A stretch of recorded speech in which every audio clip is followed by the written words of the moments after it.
Esse vídeo, ele tá começando a existir porque eu senti necessidade de falar sobre a minha experiência com o tarô dentro de uma exposição de arte. Então, ele passa talvez por algumas necessidades de compreensão minha, né? Por isso que eu tô falando aqui freestyle pra câmera, de entender o desdobramento dessa ação que eu me propus, né? A ação, ela estava dentro da exposição Literatura Exposta. Tô com o catálogo aqui. Enfim, esse catálogo, além de conter o material literário, também, né, tem o nome, a apresentação, o texto de apresentação, enfim, o nome da galera envolvida. Enfim. E aí, tô um pouco sem palavras porque a câmera tá ligada e eu tô olhando pra ela e eu não criei um roteiro nem nada. A exposição consistia no seguinte: 10 escritores, né, majoritariamente escritores periféricos, escritores que não são escritores consagrados, é uma galera que tá aí, que tá na vida, tá escrevendo, né, de boa. Tem uma galera com publicação, alguns, acho que nem todos, mas em suma, uma galera um pouco mais à margem, talvez eu diria, né. Essa galera foi convidada, 10 escritores foram convidados para produzir um trabalho inédito para a exposição, trabalho literário. Tema livre, trabalho, acho que a proposição foi bem livre para os escritores, acho que do mesmo jeito que foi pra gente também, em relação ao formato do trabalho. E feito isso, cada um tendo produzido esse texto, 10 artistas que já tinham sido selecionados, cada um assumiria uma obra dessa para fazer uma produção artística inspirada, né? Após a escrita ter sido entregue, a produção, a gente fez uma reunião, falando como é que foi um pouco do processo também, né? A gente fez uma reunião para sortear esses textos. Quem ficaria com o quê? Eu escolhi o número 9, eu lembro, nunca vou esquecer disso, até porque o número 9 é um número que eu tenho muito apreço, então sempre que é possível escolher um número, é muito difícil não escolher o número 9. Depois que eu, de fato, assumi um apreço com um número em específico. Escolhi o número 9 e saiu pra mim o texto da Ana Paula Lisboa, que é o texto Heroína, primeiro texto do catálogo, que ele é por ordem de nome, né? Ordem de alfabética. Às vezes as palavras somem, é muito louco. Enfim, a Ana Paula é uma escritora incrível. Dentre outros trampos, ela escreve pro Globo. Maranhense, bem como eu. A gente se conhece, inclusive, assim, um pouco de rolê. A imagem da Ana Paula me inspira muito. Além dela ser uma mulher favelada, negra, ela é uma escritora muito incrível, assim. E só pra confirmar, o texto Heroína veio como um texto que, mais do que qualquer coisa, porque eu acho que isso é muito importante, foi um texto que falou diretamente comigo, com a minha vivência, com a minha experiência, sabe? Porque eu vou deixar o texto aqui embaixo, o áudio pra quem quiser dar uma ouvida. Cara, é uma história que, assim, me comunica diretamente, né? Justamente porque, por ser uma história que fala muito de fé. É uma história de fé. A personagem vive muito numa tensão em relação, eu acho que também é uma história de muita gente, em relação a maneiras de culto, a religiosidade e toda essa mistura que a gente vive muito forte aqui no Brasil, nas periferias principalmente, porque as coisas elas são completamente fundidas e imbricadas e uma leva a outra, outra leva a uma e todo mundo acredita em tudo, né? É uma mistura muito louca, as coisas estão muito perto ali, tipo, falando de Maré mesmo, assim, estão muito perto, é um terreiro, é uma igreja e a mesma pessoa que cultua uma coisa cultua a outra, porque a gente tem que ter muita fé pra viver mesmo, tá ligado? Ainda mais nessas situações, assim, falando de favela mesmo, que é a minha realidade, que é a realidade da Ana, que é a realidade da personagem, assim. E aí, pô, esse cruzamento todo me fez entender que o trabalho que eu precisava fazer era um trabalho de cruzamento, assim, um trabalho de comunicação, um trabalho de atravessamento, né? Bem como manda Elebara, Exu, a informação ela tem que chegar, ela tem que ser trocada, a gente tem que comunicar, né? E receber comunicações, receber mensagens, é via de mão dupla, retroalimentação, né? Feedback. Inclusive esse vídeo é um feedback. Eu escolhi trabalhar com tarô a partir desse texto. O tarô que não era uma ferramenta muito íntima para mim, era uma coisa que eu tinha bastante curiosidade de aprender, de entender, de colocar em prática. Não sabia muito como, se pra mim... Primeiramente eu queria pra mim, né? Queria ter um tarô pra mim, pra ler pra mim. Não sabia muito bem se com o outro, enfim. E lembra esse texto da Ana, que após eu ter pego ele, eu não consegui ler na hora, assim, eu tive que separar um momento especial, porque eu precisava me preparar pra isso. Eu fiquei um pouco apreensiva, porque eu não sabia como isso ia ser, né? Que era muita possibilidade, assim, eu podia trabalhar com qualquer formato. Embora eu seja uma pessoa que estude o corpo, estude o movimento, isso mais abre possibilidade pra mim do que necessariamente fecha. Eu me sinto apta a trabalhar com várias linguagens artísticas, né? Se não todas. E não porque eu sou foda, mas porque estudar o corpo, estudar o movimento realmente te possibilita muita coisa, na minha opinião, na minha humilde opinião. E aí, eu escolhi o tarô. Escolhi o tarô e escolhi uma ação muito simples, que era ler tarô para as pessoas. O nome da ação é Alguma Pergunta para Fazer ao Destino. E o que eu tinha basicamente era o baralho, duas cadeiras e uma mesa. As duas cadeiras elas ficavam lá na exposição e a mesa também. E quando eu chegava pros horários que eu me dispus, né, pra cumprir esses horários que eu me dispus, eu sentava em uma das cadeiras e esperava as pessoas sentarem, se aproximarem e sentarem na outra, alguém ocupar a outra cadeira. E isso geralmente acontecia bem rápido.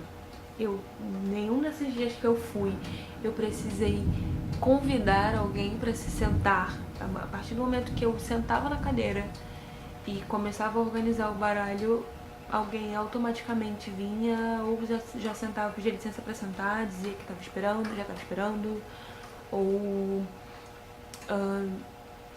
perguntava o que era aquilo, se era tarô, enfim, como fazia para ler. E eu, em momento nenhum, eu precisei convidar alguém, sim. E apareceram pessoas, eu gosto de usar esse extremo, embora seja um extremo pertencente ao mesmo ambiente, que vieram tanto funcionários da Casa França, funcionários da limpeza, como a diretora, né? Eu não sei se fala diretora, coordenadora, não sei. Enfim, é responsável pela casa. No dia, no momento, uma das responsáveis pela casa. E muitas pessoas passaram. Eu consultei até criança, assim. Mediei consulta até de criança. Em visita escolar, né? Na Casa França. Enfim, eu não falei onde é que fica a Casa França. mas a exposição aconteceu na Casa França, né? E a Casa França ela fica na região central do Rio de Janeiro, ali na região daquela região do corredor histórico, perto do porto, enfim, fica ali naquela região.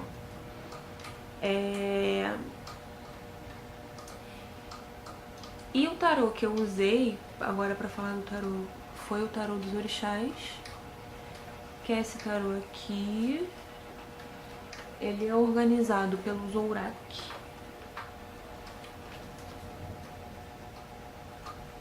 E as imagens, as ilustrações são do Durkon. E assim, eu tinha muita dúvida antes da ação de como seria trabalhar com um tarô, né? As coisas foram acontecendo em cadência. Eu tava com muita vontade de comprar o tarô, já tava assim, curiosa, querendo muito saber, mas não tinha ainda entrado numa livraria pra saber o preço, porque eu tenho medo de um pouco de medo de saber preços, né? Pobre, né? Tenho um pouco de medo de saber preços, porque eu já acho que eu vou ficar angustiada por saber que eu não vou poder comprar alguma coisa. Nunca acho que nada é barato, porque nada é barato mesmo. E muito menos nada de graça. E as coisas foram acontecendo em cadência. Eu voltei de viagem, levei o texto, li o texto a caminho da Bahia. Fiquei com aquilo comigo, assim... Não, minto. Não foi cadência, mas não foi assim. Eu comprei o tarô dos orixás, antes de viajar, um pouquinho, assim, sei lá, uns 2 dias antes. Porque eu fui para Tocantins e depois eu fui pra Bahia. Antes de viajar, eu peguei, assim, e entrei, olhei numa Saraiva, assim, e vi o tarô dos orixás. Falei, caralho, eu vou comprar. Pum, comprei. Levei o tarô pra Bahia, levei o texto pra Bahia, o texto que eu não tinha lido ainda. No caminho eu li o texto e falei, cara, putz, não podia ser mais perfeito. E aí eu fiquei pensando, falei, cara, é isso, eu faço uma ação, eu leio o tarô, eu faço uma performance, o que eu faço? O que eu vou fazer? Eu falei, cara, eu vou pegar essa vibe mesmo do mais simples, até porque eu acho que isso já vai ser muito complexo. E de fato foi, assim. Ter contato com pessoas tão diferentes no mesmo dia, muitas energias, porque parece que não, parece que é só uma pergunta e que eu vou abrir as cartas e vou ler o que tá escrito aqui, o que tá escrito assim, né, de maneira simbólica, vou interpretar e as pessoas que façam a ligação que elas quiserem na cabeça delas. Parece ser só isso, e para alguns tarólogos pode até ser. Não que eu me denomine taróloga, eu nem sei ainda o que é isso, mas enfim. Para algumas pessoas que mediam com tarô pode até ser, mas para mim não foi. Era uma coisa muito energética mesmo, assim. Eu pude sentir que, por mais que seja uma atividade simples elaborar uma pergunta, dentro disso a gente dá uma volta em torno da gente mesmo, né? Várias voltas até. Então, às vezes você percebe que aquela pergunta ela esconde outra um pouco mais profunda. Às vezes a gente percebia junto na mesa, às vezes eu percebia sozinha, às vezes eu tenho certeza que a pessoa percebia antes de mim e eu só tô percebendo agora. O simples ato de você ter que escolher perguntas e ter que selecionar palavras e perguntar de novo e tentar perceber se você realmente tá querendo saber aquilo ou isso aqui, ou eleger prioridades na frente de uma pessoa estranha que você não conhece, e eu na frente de uma pessoa estranha que eu também não conheço. Eu tinha que atribuir sentido para essa ferramenta, que é só papel ilustrado, se você for pensar de uma maneira mais direta e reta e objetiva, cética, que eu também sou cética. Era só apenas isso, né? Mas assim, eu fico divagando porque eu fico lembrando. Mas realmente era uma atividade de muitas sutilezas, assim. E que se não fosse as minhas pedrinhas na mesa, essa em especial, eu ia ter muita dificuldade em processar, assim, e até me resguardar, porque a gente é uma máquina de complexidade, né? De produzir complexidade, ser humano. E quando você lida com as questões mais profundas ou mais superficiais da vida de alguém, você está lidando com uma fábrica de complexos, assim, cuja máquina principal é esse, é o nosso corpo, é o corpo individual. Então, eu absorvi muita coisa, tenho certeza que as minhas palavras também transpassaram alguns portais, assim, e essas imagens também, né, que são imagens muito significativas. Esse baralho é muito bonito, assim, ele traz uma simbologia muito interessante, e eu escolhi ele justamente por conta disso, apesar de ser uma escolha muito intuitiva, né, mas depois eu justifiquei a minha escolha pra mim mesma, porque eu tenho dessa. Ele é muito sincretista, ele traz a representação dos elementos, ele traz as imagens dos orixás, ele traz mensagens da carta da terra, tem as cartas de mensagem do fogo, mensagem da terra. Algumas elas se equiparam com o tarô de Marseille, né, que é o tarô mais tradicional. Esse tarô é uma releitura, mas é uma releitura extremamente válida. Tem gente que tem um pouco de preconceito com releituras de tarô e só leem o clássico, mas assim, eu não tenho questão com isso não, principalmente porque tá trazendo outros valores, assim, valores relacionados às mitologias africanas, a africanidade, né? A África, que é esse continente mãe, que muitas das vezes a gente esquece disso, de que a gente tem um lugar de origem, a gente tem uma mãe, a gente tem uma forma inicial, né? E esse tarô, ele traz muito isso, assim, foi um pouco da mensagem que as cartas, elas me colocavam em desafio para passar para as pessoas. Porque às vezes a pergunta era muito simples, era, sei lá, tipo, eu vou conhecer alguém? Quer dizer, não é uma pergunta simples, mas é um pouco. Com tantos outros valores existenciais que a gente tem que se importar mais, né? Simplesmente a gente se importa se a gente vai querer, a gente vai conhecer alguém, se o crush vai dar bola pra gente do jeito que a gente tá querendo, se a gente vai conseguir aquela promoção no trabalho, se a gente vai conseguir sucesso com o nosso novo projeto. Questões assim, são as mais corriqueiras. E o tarô, ele também abrange essas questões, só que é aquela questão dos arcanos maiores e dos menores, né? Existem pontos mais importantes das nossas leituras que a gente precisa destacar e ir colocando em brechas, para que a leitura ela não fique tão superficial e não seja respondido somente com um sim ou com um não, até porque o tarô, ele não é uma ferramenta de prever o futuro. O Alejandro Jodorowsky, ele até fala disso. O tarô, quem diz que pode ler o futuro com o tarô é um grande mentiroso, é um grande charlatão. O tarô é uma ferramenta do presente. Então, o que a gente está querendo saber é justamente sobre o que te motivou a sentar ali.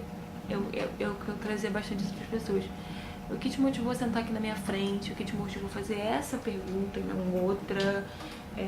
E aí eu li a carta junto com as pessoas, até porque eu não decorei o livro de apoio, né? Isso foi uma coisa que me deixou muito nervosa na minha primeira leitura, porque eu olhei pra carta e eu falei, caraca, eu não sei nada do que ela significa. E a minha primeira leitura foi inclusive com a Dan Guerra, que me deu uma pequena lição de que não é bem você decorar, ter um texto decorado, mas é você olhar pra carta e ver assim, olha, foi até uma carta que eu tô tentando achar aqui. É uma carta de 2 cisnes, um de frente pro outro, que faz relação com os signos de ar. Enfim, é uma carta de... eu acho que é uma carta de ar. Você vê, eu nem tenho a intimidade com o baralho. Mas que na hora que você olha pra carta, você olha pra pessoa e você administra aquela questão, você administra aquela energia, você consegue ir lendo lendo a situação, porque é sobre ler a situação. E foi um pouco disso, assim, foi um pouco sobre ler situações, né, o tarô. Eu indico para as pessoas, para todas as pessoas que eu consigo, não tô achando a carta, que possam comprar um tarô para elas, porque o tarô é esse mergulho mesmo no nosso subconsciente, no nosso consciente, nos nossos processos. E é uma coisa necessária que a gente precisa fazer, assim, sempre que possível. E eu acho que eu escolhi o tarô justamente por isso, assim, porque eu escolhi mergulhar. Eu sempre escolho mergulhar. É uma questão de corpo também, né? É uma questão de troca energética da presença, do vamos nos encontrar. E querendo ou não, programado ou não, tendo que dizer ou não, eu me propus a encontrar e as pessoas que me encontraram se propuseram a me encontrar também. E foi um jogo de encontro, né?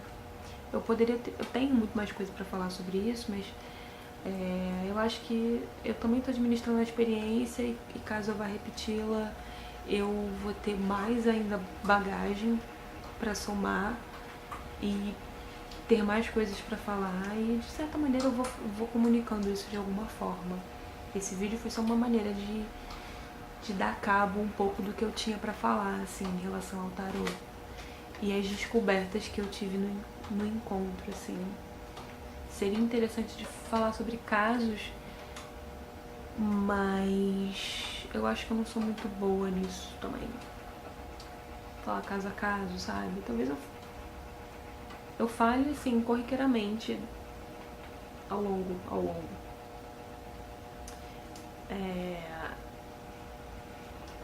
Mas é isso, acabei de amassar uma carta, inclusive. E é isso, missão dada, missão cumprida. Eu mesma me dei essa missão e foi difícil pra mim romper essa barreira. Foi difícil pra mim acreditar que eu poderia ter alguma coisa a dizer. Eu tenho muita questão com palavra, eu acho que isso me motivou também a me dedicar a essa ação. As palavras têm corpo. Individuais, cada palavra tem um corpo. E esse corpo tem ancestralidade, tem forma, tem vazio, tem tudo isso que os corpos têm. Tem problemas, patologias, enfim, isso eu descobri muito nessa utilização da palavra. Foi um jogo de comunicação total, de encontro, comunicação, troca, né? Tô reverberando ele até hoje, vou continuar, provavelmente. É isso. Alguma pergunta pra fazer o destino?